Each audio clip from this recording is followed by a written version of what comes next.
The Ontario government is proposing to expand the list of illnesses for which pharmacists can now prescribe medications. So you'll remember 2 years ago, pharmacists were first allowed to prescribe medication for 19 illnesses. Now, under this new proposal, that list could nearly double. Some doctors say this is a risky decision. Joining us with his perspective on how these changes could impact Ontario healthcare is pharmacist Kiro Masse. Good morning. Good morning, Kiro Masse here. Nice to be with you. Nice to chat with you. Listen, Kiro, what kind of additional illnesses will pharmacists be able to prescribe medication for if this proposal passes? What's on the list? So there's quite a few, but most notably I find that shingles is on that list. We also have strep throat, and there is, I believe, nail fungus as well as plantar warts that don't affect the genitalia or the face. So again, they're the sort of ailments that either require a very rapid response, such as shingles. They require antivirals in the first 2 days or so to ensure that the shingles belt doesn't progress into something more serious, or it's something that a patient typically already knows they have, and the pharmacist is simply just confirming and providing a prescription so that this drug can be covered for the patient. So again, it's helping shift the focus of physicians away from the minor sort of tasks and sticking to the more serious conditions that require more thorough assessment. The Ontario College of Family Physicians says in July 2024, there were 2.5 million Ontarians who did not have a family doctor. And pharmacists have been able to prescribe medication for 19 minor ailments since 2023. How has that been helping people access medication?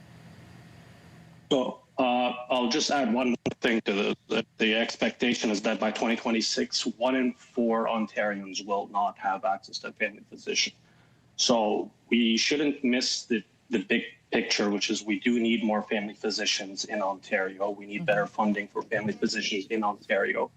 But at the same time, also, I found that Ontarians, or my patients at least, were very appreciative of the fact that they can get a prescription for a minor ailment during lunch break, for example. Like I can have like a person coming in for a urinary tract infection prescription on their lunch break and not have to wait a week to see a physician or 2 weeks to see a physician. There are patients that either bring in their child, or a person will bring in their child for a bacterial conjunctivitis case, and because we're able to assess and prescribe quickly for this child, then they're able to go back to school after 24 hours from starting treatment. And that obviously has an impact on the household. While pharmacists are able to prescribe medications for certain conditions in Ontario right now, they can't choose from as many options as a doctor can. UTIs are a great example. There's only specific drugs that they can prescribe. So what are the limits for programs like these?